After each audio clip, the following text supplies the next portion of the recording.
एक और चले। फिर इसके बाद जो है ना हमारे पास जो अभी टॉपिक है ना वो है glycolysis. Glyco means glucose, lysis means break down. आप एक ग्लूकोज को तोड़ते हो और उससे आप पायरुवेट बना देते हो, ठीक है ना। अब किस तरह हम ये ग्लूकोज को तोड़ते हैं और किस तरह हम इससे एटीपी बना देते हैं और इससे किस तरह हम जो है ना वो कर देते हैं।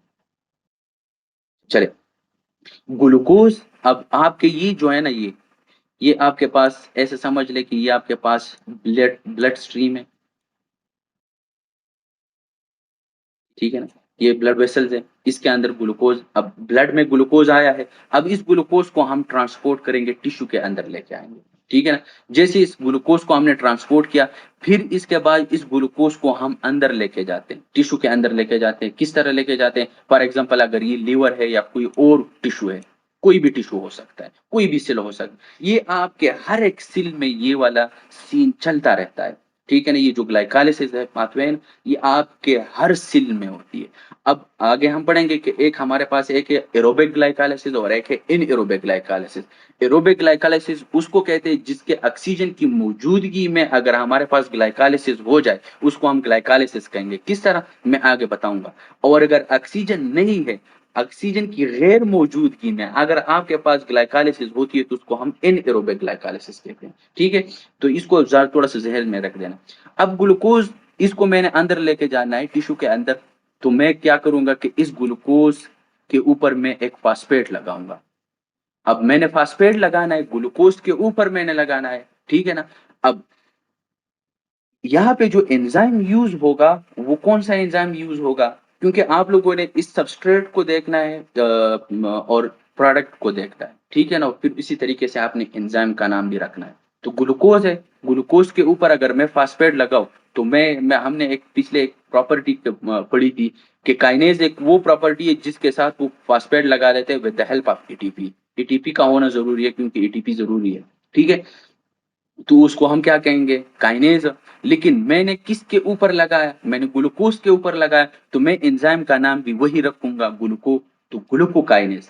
तो यहाँ पे जो एंजाइम है मैंने यूज किया वो है ग्लूकोकाइनेज, क्योंकि मैंने ग्लूकोज के ऊपर ही मैंने फास्फेट लगाया है, तो इसलिए मैंने नाम भी वही रखा, ग्लूकोकाइनेज, ठीक है। और काइनेज हमने पढ़ी कि काइनेज वो प्रॉपर्टी है कि जी ये किसी भी चीज के ऊपर जो है ना वो हमारे पास क्या लगा देता है, फास्फेट लगा देते हैं with the help of ATP. तो एटीपी यहाँ पे यूज हो गई है, एटीपी यूज होगी, एटीपी एडीपी में कन्वर्ट हो गई है क्योंकि हमने एक फास्फेट जो है ना वो निकाल दिया।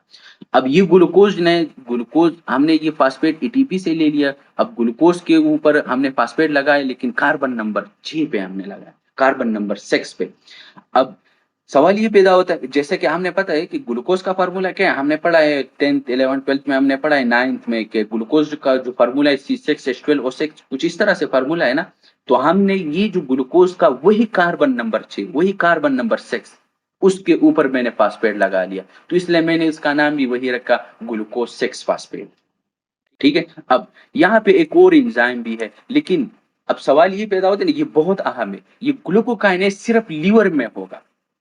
यहाँ ये जो ग्लूकोकाइनेज एंजाइम जो है ना ये सिर्फ लीवर में होगा। बाकी मोस्ट ऑफ द टिश्यू, जितने भी लीवर के अलावा जितने भी टिश्यूज है, जितने भी सेल्स है, वहां पे हेक्सोकाइनेज होगा। अब हेक्सो का क्या मतलब होता है, 6। तो यहाँ पे भी मैंने वही चीज रखी है, ठीक है ना। तो सिर्फ नाम चेंज होंगे। आप लोगों ने क्वेश्चन को देखना है कि यार क्वेश्चन में इन लोगों ने मुझसे कौन सी जगह का पूछा है, अगर लीवर के बारे में उसने कुछ पूछा है तो वहां पे हमारे पास ग्लूकोकाइनेज होगा। लेकिन अगर लीवर के अलावा हमारे पास कोई भी इस तरह पूछे कि भाई साहब ग्लूकोज जो है ना वो ग्लूकोज 6 फास्फेट में हम कन्वर्ट कर देते हैं with the help of, for example अगर उसने लीवर का नाम नहीं लिया है, अगर उसने डब्ल्यूबीसी का नाम लिया या आरबीसी का नाम लिया है या कोई भी मसल का नाम लिया है, ठीक है ना, उस सेल का नाम लिया, तो वहां पे हेक्सोकाइनेज होगा, ठीक है। सिर्फ लीवर में ग्लूकोकाइनेज होगा, ये बात आप लोगों ने ध्यान में रखनी है, ठीक है। फिर इसके बाद जैसे ग्लूकोज 6 फास्फेट हमने बनाया, तो ग्लूकोज 6 फास्फेट से मैं फ्रुक्टोज 6 फास्फेट बना देता हूँ। किस तरह बना देता हूँ, क्योंकि मैंने इस ग्लूकोज 6 फास्फेट को फ्रुक्टोज 6 फास्फेट में मैंने आइसोमराइजेशन की। आइसोमराइजेशन किसको कहते हैं, कि मैंने एक चीज को दूसरे में कन्वर्ट कर देना, क्योंकि फ्रुक्टोज का फार्मूला भी पता है आप लोगों को, सेम है ग्लूकोज की तरह, लेकिन स्ट्रक्चरली एक दूसरे से डिफरेंट है। बाकी ग्लूकोज और फ्रुक्टोज दोनों एक जैसे हैं, सिर्फ स्ट्रक्चर में डिफरेंट है इन लोगों का। तो इसलिए अब मैंने ग्लूकोज को, फार्मूला भी सेम है, ग्लूकोज को मैंने फ्रुक्टोज में कन्वर्ट किया, इसलिए यहाँ पे मैंने इसकी आइसोमराइजेशन की, इसको मैं आइसोमराइजेशन कहता हूँ। अब यहाँ पे जो मैं एंजाइम भी यूज करूंगा, क्योंकि मैंने तो आइसोमराइजेशन की है, तो इसलिए यहाँ पे मैं एंजाइम भी वही रखूंगा, आइसोमरेज। क्योंकि आइसो का मतलब होता है एक जैसे, क्योंकि ग्लूकोज और फ्रुक्टोज एक जैसे हैं, मैंने इसमें आइसोमराइजेशन की, तो इसलिए मैं यहाँ पे नाम भी वही रखूंगा, आइसोमराइज। ठीक है। अब जैसे मैंने फ्रुक्टोज 6 फास्फेट बनाया, अब ये वाला मैं बाद में करूंगा, क्योंकि ये ग्लाइकोलाइसिस पाथवे से बाहर हिस्सा है, ये बाहर वाला हिस्सा है, ये मैं इधर लिख देता हूं, बाहर वाला, बाहर।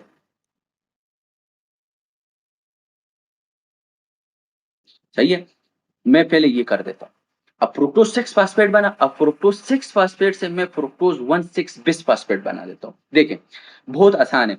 यहाँ पे पहले फ्रुक्टोज कार्बन नंबर 6 पे फास्फेट मौजूद था ना, अब मैं सिर्फ एक और फास्फेट लगा देता हूं, वो कार्बन नंबर 1 पे मैं लगा देता हूं, तो इसलिए वही फ्रुक्टोज है, वही फ्रुक्टोज है। अब मैंने एक और फास्फेट इसके साथ ऐड किया, लेकिन कार्बन नंबर 1 पे, तो मैंने एक यहाँ पे लगा दिया, 6 पहले से मौजूद था, और फास्फेट, अब 2 फास्फेट हो गए, तो मैं इसको कहूंगा बिस फास्फेट या बाई फास्फेट। बिस बाई का मतलब होता है 2। तो अब मैंने सिर्फ 2 जगहों पे फास्फेट लगाई, एक कार्बन नंबर 1 पे, एक कार्बन नंबर 6 पे, और 2 फास्फेट है, तो मैं कहूंगा कि भाई साहब अब हो गए बेस फास्फेट। ठीक है। तो फ्रुक्टोज 1, अब फ्रुक्टोज 1,6 बिस फास्फेट, अब यहाँ पे एटीपी यूज हो गई, जिस तरह यहाँ पे एटीपी यूज हो गई थी, इसी तरीके से यहाँ पे एटीपी यूज हो गई है, तो एटीपी एडीपी में कन्वर्ट हो गई। ठीक है ना, और इसका फास्फेट इधर आ गया। अब यहाँ पे जो एंजाइम यूज होता है ना, वो है फास्फोफ्रुक्टोकाइनेज 1, इसको हम कहेंगे फास्फोफ्रुक्टोकाइनेज 1 एंजाइम, और ये ग्लाइकोलाइसिस पाथवे का रेट लिमिटिंग एंजाइम होता है, रेट लिमिटिंग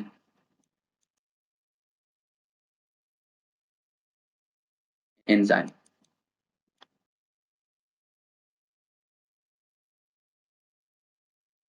ठीक है, ये रेट लिमिटिंग एंजाइम है। अब इसको रेट लिमिटिंग एंजाइम किस लिए कहते हैं? रेट लिमिटिंग एंजाइम का मतलब क्या होता है? रेट लिमिटिंग एंजाइम का मतलब ये होता है कि कोई चीज आके इसको स्टिमुलेट कर देता है, कोई चीज आके इसको इनहिबिट कर देता है, और इसमें अल्ट्रेशन आ जाती है, इसका जो है ना काम ज्यादा और कम हो जाता है, इसको कहते हैं हम रेट लिमिटिंग। रेट लिमिटिंग का बेसिकली यही मतलब होता है। सही है। तो बाकी मैं ये रेट लिमिटिंग का आगे पीछे यूज करूंगा, तो आप लोगों को पता होना चाहिए कि रेट लिमिटिंग का क्या मतलब होता है। तो रेट लिमिट, ये ग्लाइकोलाइसिस पाथवे का रेट लिमिटिंग एंजाइम है। वो क्वेश्चन पूछ सकते हैं, मोस्टली पेपर में यही क्वेश्चन आते हैं, मोस्टली आपके पास जो टीचर्स होते हैं, डॉक्टर्स होते हैं, वो यही पूछते हैं कि भाई साहब मुझे बताएं ग्लाइकोलाइसिस पाथवे का रेट लिमिटिंग एंजाइम कौन सा है। तो आप लोगों ने बताया ना कि ये तो बहुत आसान है, कौन सा है भाई? PFK1, यानी फास्फोफ्रुक्टोकाइनेज 1, ये हमारे पास रेट लिमिटिंग एंजाइम है इसका। किस तरह है? क्योंकि कुछ चीजें आके इसको स्टिमुलेट करता है, जैसे फ्रुक्टोज 2 बिस फास्फेट, ये आके इसको स्टिमुलेट कर देता है। एक है हमारे पास एडीपी, ADP, ये भी आके इसको स्टिमुलेट कर देता है। सिट्रेट है, सिट्रेट,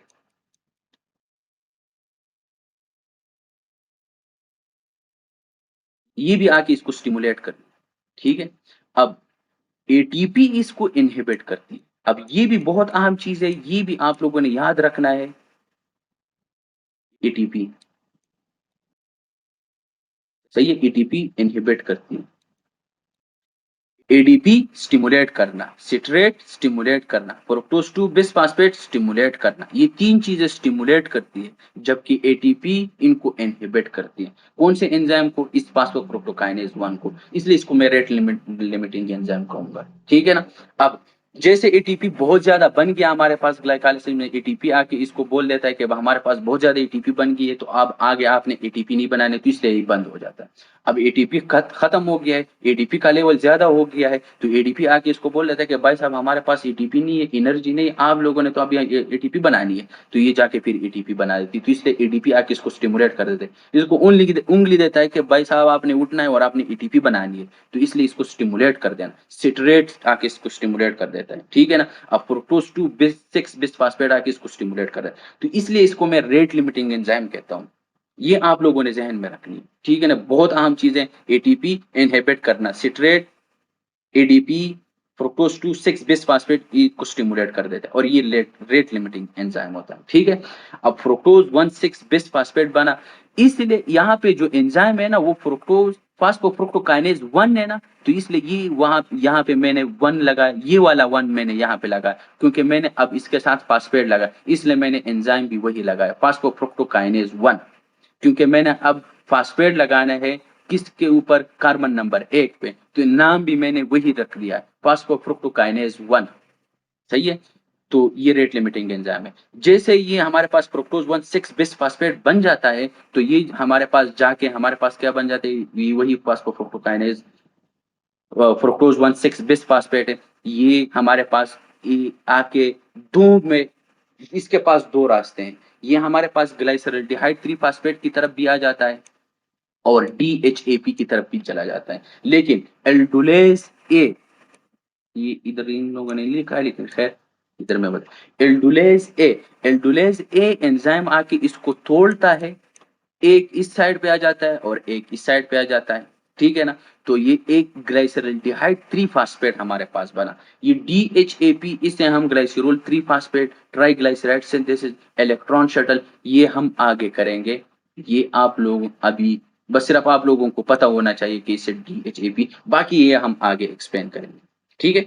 जैसे ग्लाइसरल्डिहाइड 3 फास्फेट बना, इससे ये भी बनता है और इससे ये भी बनता है, इससे हम ग्लाइसरल्डिहाइड 3 फास्फेट भी बना देते हैं और इस ग्लाइसरल्डिहाइड 3 फास्फेट से हम डीएचएपी भी बना देते हैं, इसलिए यहाँ पे भी हमने आइसोमरेज रखा, क्योंकि ये एक दूसरे के आइसोमर्स है, ठीक है, और यहाँ पे एंजाइम भी हम यही यूज करेंगे। अब ग्लाइसरल्डिहाइड 3 फास्फेट बना, ग्लाइसरल्डिहाइड 3 फास्फेट से मैं अब 1 3 बिस फास्फोग्लाइसरेट बनाऊंगा। अब कैसे बनाऊंगा, क्योंकि already 3 number sorry 3 number phosphate carbon पे फास्फेट हमारे पास मौजूद था, अब मैंने कार्बन नंबर 1 पे लगाना है, ठीक है। तो यहाँ पे हमारे पास, इसलिए मैं यहाँ पे रखूंगा कि 1 3 बिस फास्फोग्लाइसरेट।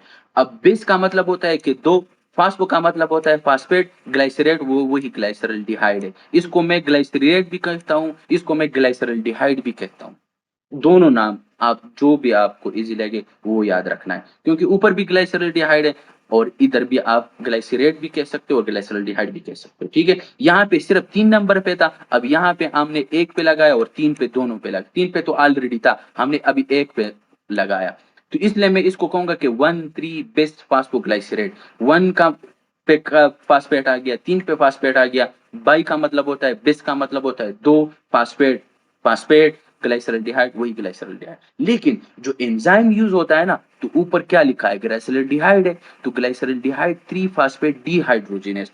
अब यहां से ये ग्लाइसरल्डिहाइड 3 फास्फेट से मैं एक हाइड्रोजन निकालूंगा, मैंने एक हाइड्रोजन इस ग्लाइसरल्डिहाइड 3 फास्फेट से मैंने एक हाइड्रोजन निकालना है, और बाकी आगे ये चीज मैं बनाऊंगा, नतीजे में ये चीज बनेगी, हमारे पास रिजल्ट ये बनेगा, क्यों, क्योंकि मैंने इस ग्लाइसरल्डिहाइड 3 फास्फेट से मैंने एक हाइड्रोजन निकालना है, इसलिए मैं एंजाइम का नाम भी यही रखूंगा, glyceraldehyde glyceraldehyde 3 phosphate 3 phosphate dehydrogenase. Dehydrogenase का क्या मतलब होता है, जब भी मैंने बोला है ना कि जब भी एज आ जाए तो इसका नाम का मतलब होता है कि एंजाइम, लेकिन इंग्लिश में हम एक टर्म यूज कर रहे थे इरेज, इरेज का क्या मतलब होता है कि हमने एक चीज को रिमूव कर देना है, इरेज करना है, तो यहाँ पे मैं कहूंगा कि डिहाइड्रोजिनेस, मैंने एक हाइड्रोजन को डी इरेज कर देना है, रिमूव कर देना है, किससे, इस ग्लाइसरल्डिहाइड 3 फास्फेट से, वो हाइड्रोजन मैं किसको दूंगा, यहाँ पे एनएडी खड़ा होता है, ये आगे हम करेंगे, सही है, ये इलेक्ट्रॉन ट्रांसपोर्ट चेन में भी, ठीक है ना, ये एनएडी यहाँ पे खड़ा होता है और इस एनएडी से हम 3 एटीपी बना देते हैं, इस एक एनएडी से 3 एटीपी बनाते हैं, एक एफएडी से हम 2 एटीपी बना देते हैं। ये बहुत अहम है, आप लोग नोट कर लो। एक एनएडी से हम 3 एटीपी बना देते हैं, एक एफएडीएच से हम 2 एटीपी बना देते हैं, सही है। तो ये एनएडी यहाँ पे रेडी करा था, यहाँ पे हमने एक हाइड्रोजन निकाला with the help of this enzyme. हमने ये हाइड्रोजन इससे निकाल के इस एनएडी को दिया और ये एनएडीएच में कन्वर्ट हो गया। जैसे ये एनएडीएच में कन्वर्ट हो जाता है तो ये जाके हमारे पास इलेक्ट्रॉन ट्रांसपोर्ट चेन में हम डाल लेते हैं। किस तरह डाल लेते हैं, नेक्स्ट चैप्टर में आप लोगों को मैं इलेक्ट्रॉन ट्रांसपोर्ट चेन और क्रेब्स साइकिल करूंगा, तो वहां पे मैं आप लोगों को फिर ये रिवाइज करूंगा कि ये एनएडीएच कहां से आया है, ग्लाइकोलाइसिस से आया है। तो ये आप लोगों ने याद रखना है यहाँ पे, ठीक है। अब जैसे यहाँ पे हमने एक हाइड्रोजन यहाँ पे हमने निकाला, ठीक है ना। अब 1,3 बिस फास्फोग्लाइसरेट बना हमारे पास। अब इस 1,3 बिस फास्फोग्लाइसरेट से हम 3 फास्फोग्लाइसरेट या 3 फास्फोग्लाइसरल्डिहाइड बना देते हैं। किस तरह बना देते हैं, with the help of this enzyme, क्योंकि ये फास्फोग्लाइसरेट काइनेज है, ठीक है ना। अब फास्फोग्लाइसरेट काइनेज आके इस बिस फास्फोग्लाइसरेट से 3 फास्फोग्लाइसरेट निकालेगा। अब एक फास्फेट जो है ना वो निकल गया, वो जो एक नंबर पे था वो निकल गया, वो हमने एडीपी को दे दिया, एटीपी में कन्वर्ट हो गया। तो इसलिए अब हम जो है ना हमारे पास 3 फास्फोग्लाइसरेट बना। सिंपल चीज है, बहुत आसान है, ठीक है। क्योंकि हमने वो जो एक नंबर पे फास्फेट था ना वो हमने निकाल दिया। किसको निकाल निकाल के किसको दे दिया, एडीपी को दे दिया। तो यहाँ पे हमारे पास एक एटीपी बन गई, ठीक है। अब 2 एटीपी हमने कंज्यूम की, हमने यूज किया है, ग्लाइकोलाइसिस पाथवे को चलाने के लिए हम 2 एटीपी यूज करते हैं। अब आगे हम पढ़ेंगे कि कितना एटीपी हम प्रोड्यूस करते हैं। 2 तो हमने यूज किया, लेकिन ग्लाइकोलाइसिस पाथवे में हम 4 एटीपी को जो है ना वो प्रोड्यूस कर देते हैं। ये जो पाथवे है ना ये इस साइड पे भी चलता है और इस साइड पे भी चलता है, ठीक है ना। तो ये सिर्फ में एक वाला साइड जो है ना सेम एग्जैक्टली चीज यहाँ पे भी चलती है, ठीक है ना। तो ये सिर्फ हम एक ही करेंगे। तो यहाँ पे भी एटीपी बन गया, तो मतलब एक इस साइड पे बन गया, एक इस साइड पे बन गया, ठीक है। तो ये 2 एटीपी बन गया हमारे पास यहाँ पे। जैसे 3 फास्फोग्लाइसरेट बना हमारे पास, अब हमारे पास इस चीज में मैं थोड़े से चेंजेस लाऊंगा इस 3 फास्फोग्लाइसरेट के में। जैसे थोड़े से मैं चेंजेस लाऊंगा, इसको मैं 3 फास्फेट से लेके मैं 2 फास्फेट पे लेके आ जाता हूँ। तो इसलिए मैं यहाँ पे कहूंगा कि 2 फास्फोग्लाइसरेट। तो यहाँ पे जो एंजाइम यूज होता है ना वो है म्यूटेज। म्यूटेशन किसको कहते हैं, म्यूटेशन चेंजेस को कहते हैं। तो यहाँ पे मैंने चेंजेस लाई ना, तो इसलिए मैं इसको एंजाइम का नाम भी मैं यही देता हूँ, म्यूटेज, क्योंकि मैंने चेंजेस लाना है। पहले 3 पे कार्बन नंबर 3 पे फास्फेट था, अब मैंने 2 पे लाया, कार्बन नंबर 2 पे हमने फास्फेट लगाया। तो इसलिए मैंने इस पे थोड़े से चेंजेस की, एंजाइम भी मैंने वही यूज किया, ठीक है ना। तो रट्टा लगाने की जरूरत नहीं है आप लोगों ने। अब 3 फास्फोग्लाइसरेट बना, 3 फास्फोग्लाइसरेट से मैंने 2 फास्फोग्लाइसरेट बनाया with the help of this enzyme म्यूटेज, क्योंकि मैंने चेंजेस की, ठीक है ना। अब इस 2 फास्फोग्लाइसरेट से मैं फास्फोपिनाइल पाइरुवेट पीईपी बना देता हूं। और यहाँ पे जो एंजाइम यूज होता है वो है एन्युलेज। बस ये थोड़ा सा एक्सेप्शनल है, एक्सेप्शनल इज ऑलवेज देयर, ठीक है। तो आप लोगों ने टेंशन नहीं लेना कि यार अब यहाँ पे तो ये क्या मसला है, भाई एक्सेप्शनल हर जगह पे मौजूद है, ठीक है ना। अब फास्फोपाइनो फास्फोफिनोइल पाइरुवेट पीईपी ये हमारे पास बना। अब इस फास्फोफिनाइल पाइरुवेट से मैं पाइरुवेट बना लेता हूँ। अब एक ग्लूकोज से मैंने पाइरुवेट बनाया, ये पूरा ग्लाइकोलाइसिस पाथवे, ग्लूकोज को मैंने तोड़ा, उसको मैंने पाथवे चलाया और एक ग्लूकोज से मैंने पाइरुवेट बनाया, इसको हम कहते हैं ग्लाइकोलाइसिस। ये ग्लाइकोलाइसिस वाला पाथवे, ठीक है।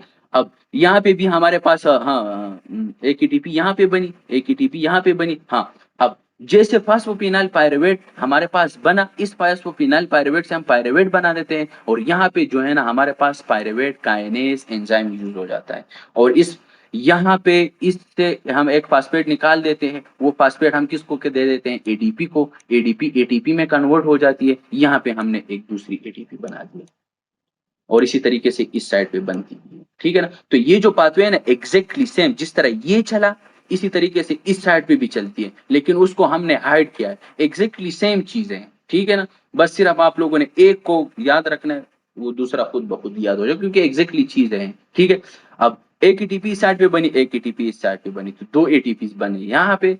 एक एटीपी इस साइड पे बनी, एक इस एटीपी इस साइड पे बनी, तो 2 यहाँ पे, तो 4 एटीपी हमने बनाए हमने ग्लाइकोलाइसिस में, ठीक है ना। तो यहाँ पे हमने 2 एटीपी हमने कंज्यूम की, ये देख, एक ये एक ये, तो ये 2 एटीपी हमने यूज किया, जबकि जबकि 4 एटीपी हमने बनाया।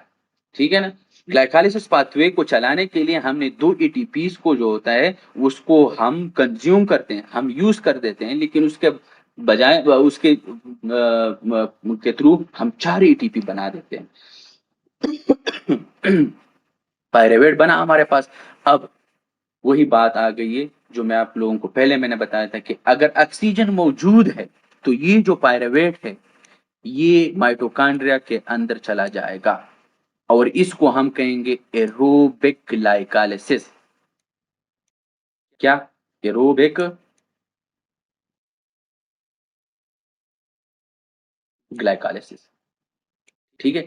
अब ऑक्सीजन की मौजूदगी में पायरेवेट अगर माइटोकॉन्ड्रिया के अंदर चला जाए तो उसको हम एरोबिक ग्लाइकोलाइसिस कहेंगे। अगर ऑक्सीजन नहीं है तो ये जो पायरेवेट है ना फिर ये लेक्टेट में कन्वर्ट हो जाता है। और यहाँ पे ऑक्सीजन नहीं है ना तो इसको मैं कहूंगा एन एरोबिक ग्लाइकोलाइसिस। ये चीज है आप लोगों ने नोट करना है। सही है, आप लोगों ने इसको याद भी करना है। इसलिए मैं कहता हूँ कि आप लोग इसको साथ साथ में लिखा करो ताकि आप लोगों को याद हो जाए। इस तरह याद नहीं होता है, आप लिखोगे तब याद होगा। ठीक है। तो देख इन एरोबिक ग्लाइका क्योंकि ऑक्सीजन नहीं है तो अब पायरुवेट लेक्टेट में कन्वर्ट हो जाएगा और फिर ये लेक्टेट जो है ना यहाँ पे हमारे पास एनएडीएच मौजूद होता है। ये जो पाथवे है अब देखे हमारे पास आरबीसी में हमारे पास माइटोकॉन्ड्रिया नहीं होता है। ठीक है।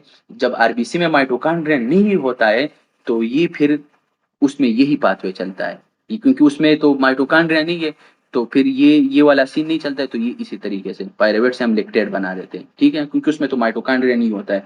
और ये जो क्रेब्स साइकिल है ये हमारे पास ये जो एसिटाइल कोई टीसीए वगैरह ये फैटी एसिड सिंथेसिस ये हमारे पास माइटोकॉन्ड्रिया में होती है और आरबीसी में तो है नहीं। तो आरबीसी जो है ना वो बेसिकली आरबीसी में इन एरोबिक ग्लाइकोलाइसिस चलती है। तो ये बहुत अहम है एग्जाम पॉइंट ऑफ व्यू से। अगर आप लोगों से कोई पूछे या एग्जाम में क्या आरबीसी में हमारे पास एरोबिक ग्लाइकोलाइसिस चलती है या इन एरोबिक ग्लाइकोलाइसिस तो आप लोगों ने बताना है कि हमारे पास आरबीसी में इन एरोबिक ग्लाइकोलाइसिस चलती है। ठीक है ना? तो बहुत अहम चीज ये आप लोगों ने याद रखना है।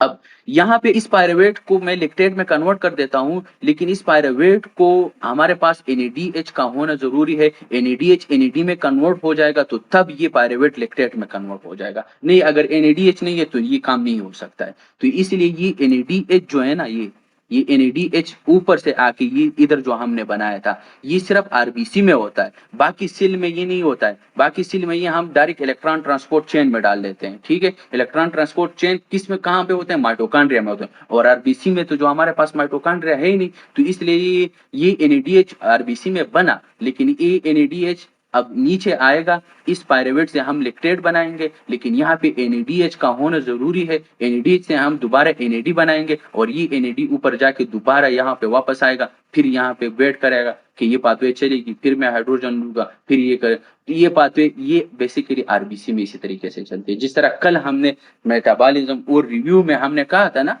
कि हमारे पास जो है ना ग्लूकोज आरबीसी में अंदर आ गया ग्लाइकोलाइसिस पाथवे चली एटीपी बना एटीपी आरबीसी ने यूज किया क्योंकि आरबीसी तो नवाब है और नवाब जो है ना वो चाहते हैं कि भाई साहब मुझे और कुछ भी नहीं चाहिए मुझे सिर्फ ग्लूकोज चाहिए। कल मैंने जो लेक्चर में बताया था आप लोगों ने रिवाइज किया होगा तो वो सीन है। ठीक है। तो ये बेसिकली अब यहाँ पे मैंने डिटेल में बताया। कल हमने और रिव्यू की थी यहाँ पे डिटेल था ये। ठीक है। अब यहाँ पे मैं एक दो बातें और इंक्लूड कर देता हूँ वो ये है कि ये जो है ना 13 बेस्ट फास्फोग्लाइसरेट एक तो इस रास्ते पे भी चल जाता है लेकिन ये 13 बेस्ट फास्फोग्लाइसरेट आरबीसी में इस पे भी आता है 23 बीपीजी जिसको बोलते हैं। 323 बेस्ट फास्फोग्लाइसरेट इसको बोलते हैं। सही है। तो ये इस रास्ते पे भी आ जाता है।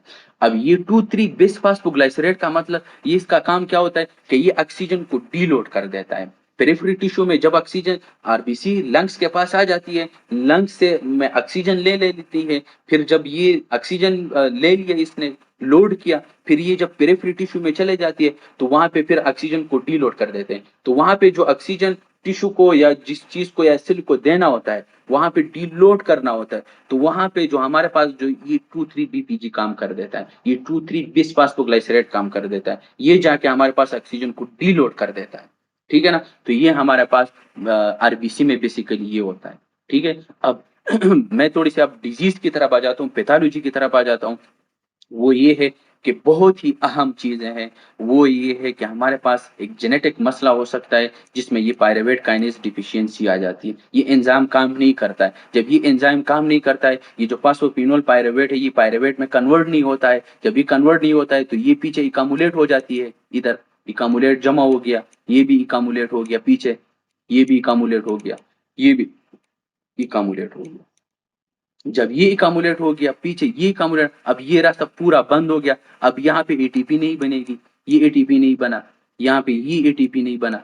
जब ये एटीपी नहीं बनती है ना, अब आरबीसी के लिए तो एटीपी का होना ज़रूरी है, अगर एटीपी नहीं है, तो आरबीसी तो मर जाता है। तो इसी वजह से अगर पायरुवेट काइनेज एंजाइम की डेफिशिएंसी हो, तो हमारे पास एटीपी नहीं बनती है, एटीपी नहीं बनती है, आरबीसी को एनर्जी चाहिए, एनर्जी नहीं मिलती है, आरबीसी मर जाती है। और इसी वजह से जब भी आपके पास आरबीसी का काउंट कम हो जाए, हम कहते हैं कि एनीमिया होता है।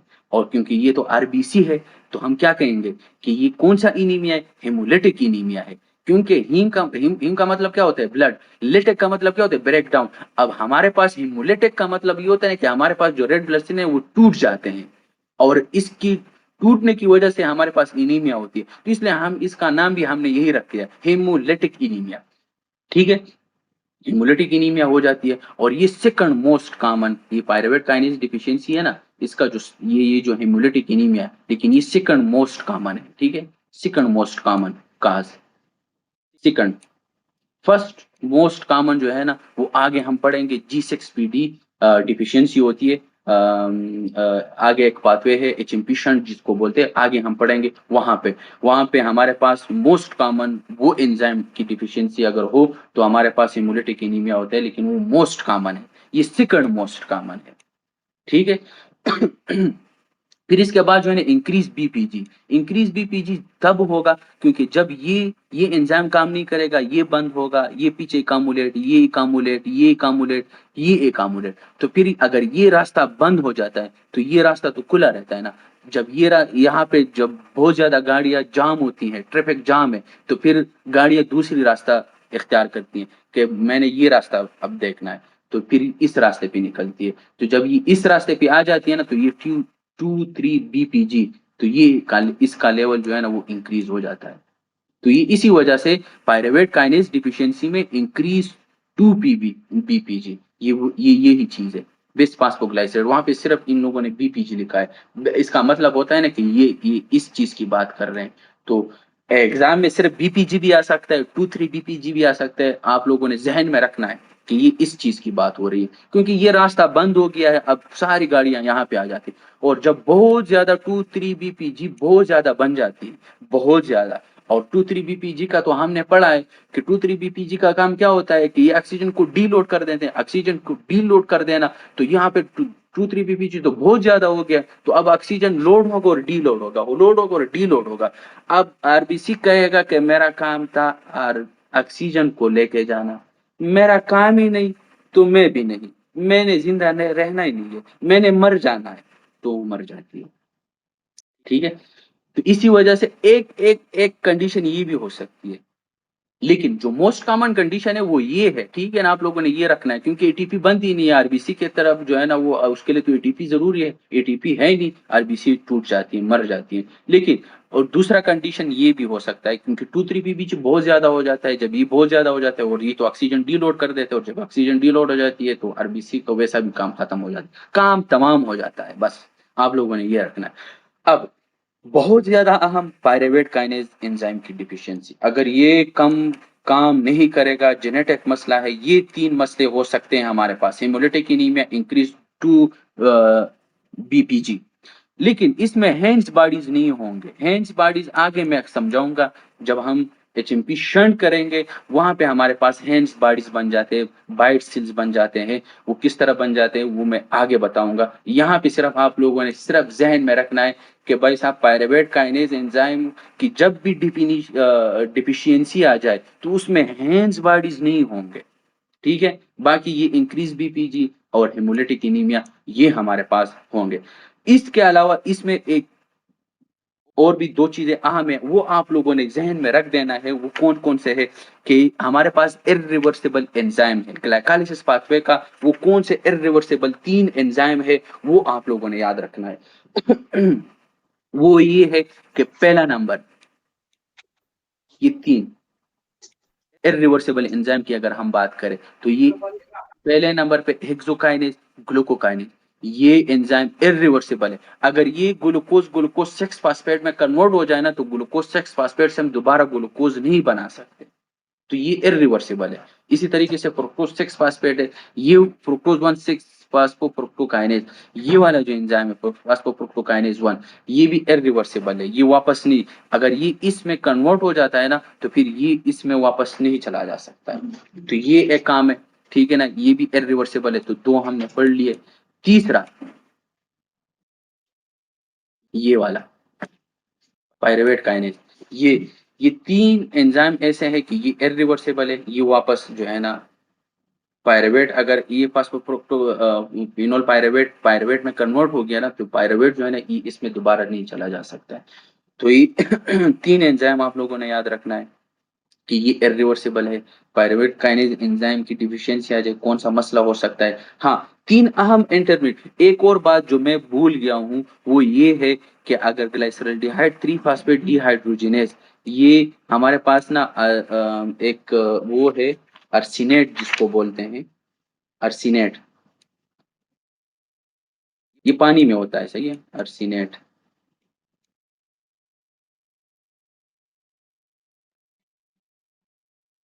अर्सिनेट, ये आके इस ग्लाइसरॉल्डिहाइड 3 फास्फेट को इनहिबिट कर देता है। तो जब ये इनहिबिट होगा, पूरा ये पाथवे नहीं चलेगा। जब पूरा ये पाथवे नहीं चलेगा, तो हमारे पास एटीपी की कमी आ जाती है, ठीक है ना? और आरबीसी भी मर सकते हैं, बाकी भी मसले आ सकते हैं, ठीक है? तो ये हमारे पास एक ये पॉइंट मैं भूल गया था, अब मैंने इंक्लूड कर दिया। तो ये आप लोगों ने ज़हन में रख लेना है, ठीक है? इसके अलावा जो है ना, फिर एक 3 अहम इंटरमीडिएट्स हैं हमारे पास, कि वो आप लोगों ने याद रखना है। वो कौन-कौन से हैं? कि एक ये डीएचएपी, ये हमारे पास अहम इंटरमीडिएट्स है, डीएचएपी, और एक 1,3 बिसफास्फोग्लाइसरेट, एक ये 3 अहम इंटरमीडिएट्स, ये वाला। फिर इसके बाद जो है ना, लास्ट जो है ना, वो है फॉस्फोपिनाइल पाइरूवेट, ये वाला, ये ये जो है ना, ये 3 अहम इंटरमीडिएट्स, देख 3 अहम एंजाइम्स आप लोगों ने याद रखने हैं जो इर्रिवर्सिबल है, हेक्सोकाइनेज, ग्लूकोकाइनेज, फास्फोप्रोटोकाइनेज 1 और पाइरूवेट काइनेज। ये 3 इर्रिवर्सिबल एंजाइम है, 3 अहम इंटरमीडिएट्स है, डीएचएपी 1,3 बिसफास्फोग्लाइसरेट और फॉस्फोपिनाइल पाइरूवेट, जो ये वाला। ये 3, ये अहम इंटरमीडिएट्स हैं, क्योंकि यहाँ पे एटीपी बनती है ना, इसलिए हम इसको अहम इंटरमीडिएट्स कहते हैं, ठीक है? अब ये हमारे पास आज का जो है ना, आज के लिए इतना ही काफ़ी। बाकी जो है ना, हम कल करेंगे ये जो पाइरूवेट डिहाइड्रोजिनेज और बाकी ये सारी चीज़ें, सही है? तो ये आज के लिए इतना ही।